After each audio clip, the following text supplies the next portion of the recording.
টোটিনি দিল্লি গিয়ে অফিসারদের সঙ্গে কথা বলে নিজের রূপ ধারণ করে আয়ুষীকে বিজিতের হাত থেকে বাঁচায়। হ্যাঁ বন্ধুরা, পরশুরাম ধারাবাহিকে আজকের পর্বে দেখানো হয়েছে ওদিকে বিজিতের বাড়িতে আয়ুষীকে আটকে রেখে দেয়।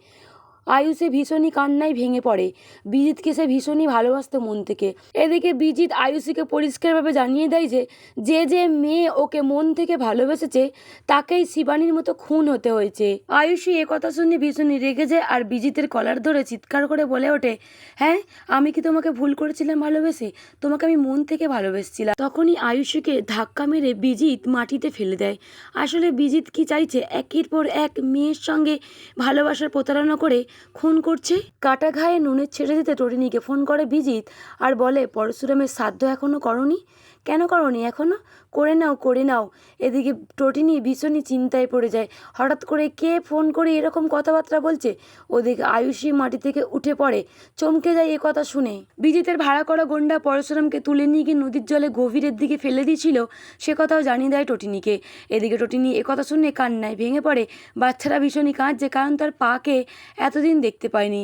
ওদিকে বিজিতের মুখে কথা শুনে আয়ুষী ভীষণই রেগে যায়। এদিকে বাচ্চারা তার মাম্মির মুখে বিজনের নাম শুনে ভীষণই ঘাবড়ে যায়। ওদিকে টোটিনি চিৎকার করে বলতে থাকে, এই বিজনলাল, আমি আমার স্বামীকে গুলি করিনি, 3টে গুলি করিনি, আমি ওকে মারতে পারি না।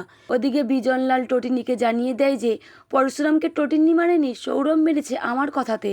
এ কথা জানতেই টোটিনি ভীষণই রেগে যায়। বিজন আরও জোর গলা টোটিনিকে বলতে থাকে যে কোর্টে এটা প্রমাণ হবে তুমি এই গুলিটা করেছ, তুমি একটা ক্রিমিনাল, তুমি আমাদের র্যাকেটের সঙ্গে যুক্ত। টোটিনি চিৎকার করে বলতে থাকে, না আমি তোমাদের র্যাকেটের সঙ্গে যুক্ত নই। সবটাই হচ্ছিল মৈত্রসার আর জিৎ মুখার্জির কথাতে। পুরোপুরি ফাঁদ পেতেছিল পরশুরামকে পৃথিবী থেকে সরানোর জন্য আর টোটিনিকে নিজের ফাঁদে পা দেওয়ার জন্য।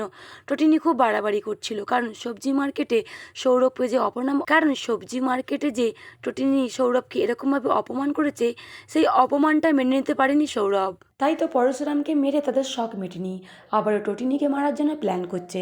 তবে কি মৈত্র স্যারের সবটাই চাল সৌরভকে ধরার জন্য এরকমভাবে পরশুরামকে অকালে চলে যেতে হলো? নাকি মৈত্র স্যার, জিৎ মুখার্জি, কর্ণ চ্যাটার্জি, কাহিনী, শীতল, গব্বর, বিজিত, বাবিন সকলের সঙ্গে যুক্ত মেন র্যাকেটের মাথা এই বস? পরশুরাম সবটাই জেনে গিয়ে টোটিনিকে জানিয়ে দিয়েছিল। টোটিনিকে আরও জানিয়ে দেয় যে পরশুরামের শ্রাদ্ধেতে তাকে যেন নেমন্তন্ন করা হয়, কারণ সে বিজিতের সঙ্গে চ্যালেঞ্জ করেছিল, তাই সেই চ্যালেঞ্জে হেরে গেছে। এদিকে বিজিত কাঁচা কাজ করে না, টোটিনি আর একটা মোবাইল বার করে নাম্বার ট্র্যাক করতে যাবে, ঠিক তখনই বিজিত ধরে ফেলে টোটিনিকে আর বলে দেয় যে আমি এত কাঁচা খেলোয়াড় নই, তুমি আমার নাম্বারটা ট্র্যাক করতে চাইছো না। বিজিত চিৎকার করে বলতে থাকে, পরশুরাম মৃত, পরশুরাম মরে গেছে।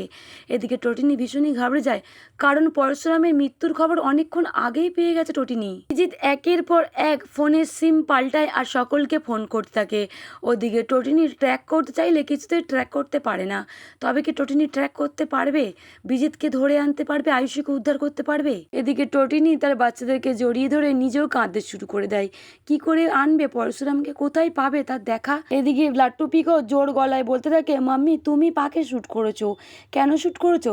টোটিনি বাচ্চাদেরকে দাবড়ি মেরে চুপ করে দেয় আর বলে, আমি তোমাদের পাকে ভালোবাসি, আমি কেন তোমাদের পাকে শ্যুট করতে যাব? এদিকে কুসুমপুর গ্রামেতে শিবপ্রসাদ তো ছদ্মবেশ নিয়েছে মহাদেবের। ঠিক তখনই ওখানে আসে বিজনলালের ভাড়া করা গুন্ডারা আর পরশুরাম সামনে এসে বলে, মহাদেবের 3টে চোখ খুলেছে, কখনো দেখেছো? ওদিকে পরশুরাম নিজের রূপ দেখিয়ে দেয় তাদেরকে, ভীষণই ভয় পেয়ে যায়। একের পর এক সকলকে মারতে থাকে অসুস্থ শরীর নিয়ে। ওদিকে বিজনলাল কিছুতেই খবর পাচ্ছে না এরা কি করছে। পরশুরাম যে একের পর এক সকলকে মেরে দিচ্ছে সেটাও জানতে পারেনি।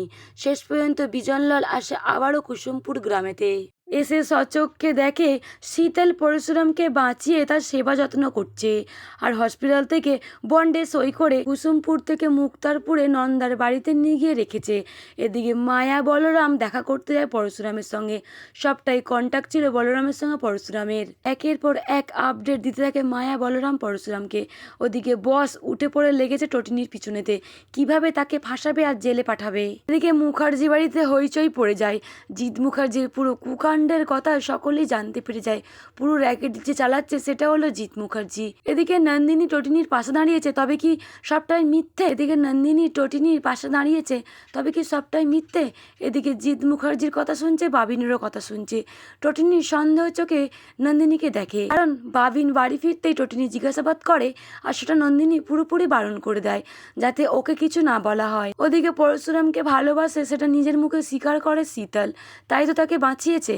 আর পরশুরামকে মরতে হলে তার হাতেই মরতে হবে। নিচে দিল্লি গিয়ে অফিসারদের সঙ্গে কথা বলে বিজনকে সৌরভকে অ্যারেস্ট করে বসকে জেলে পাঠায়। হ্যাঁ বন্ধুরা, যদি এমনটাই আপনাদের কেমন লাগবে অতি অবশ্যই কমেন্ট করে জানাবেন। সকলকে ধন্যবাদ।